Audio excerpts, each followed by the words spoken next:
மருமக புள்ள ஒரு 100 நெத்துக்காய் அனுப்பிச்சிருங்க. உங்களுக்கு எல்லாம் தேங்காய் விக்கிறதா இல்ல போங்க. ஏன் பணம் கொடுக்க மாட்டேன்னு பாத்தியா? பூனை இவனுக்கு அட்வான்ஸ் கொடு. நீங்க 100 தேங்காய்க்கு 1000 ரூபாய் கொடுத்தாலும் சரி உங்களுக்கு தேங்காய் விக்கிறதா இல்ல. அண்ணே நீங்க ஒண்ணும் கவலைப்படாதீங்க, நான் பஸ்ல போய் பக்கத்தூர்ல வாங்கிட்டு வரேன். தேங்காய் கிடைச்சா வாங்கு, இல்லன்னா தேங்காய் புண்ணாக்கு வாங்கிட்டு வா. எல்லா ஹோட்டலும் இன்னைக்கு புண்ணாக்கு சட்னி தான் போடுறானுங்க.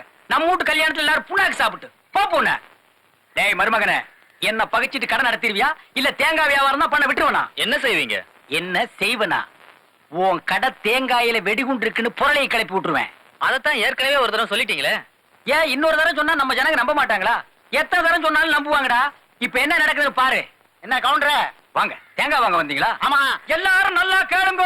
என் மருமகன தேங்காயில வெடிகுண்டு இருக்கு, குறிச்ச காயில ஒரு குண்டு இருக்கு, குறிக்காத இந்த மாதிரி காயில 2 குண்டு இருக்கு. நேத்து ஒருத்த வாங்கிட்டு போய் வீட்டுல உடைச்சு அவன் குடும்பமே செதறி போச்சு. கம்மி விலை தான். வேண்டாம் வேணா. இனிமே வியாபாரம் பண்ணு. எல்லாத்தையும் ஒரு ஓரமா உட்காந்து நெய்ய உடைச்சிட்டு போடா.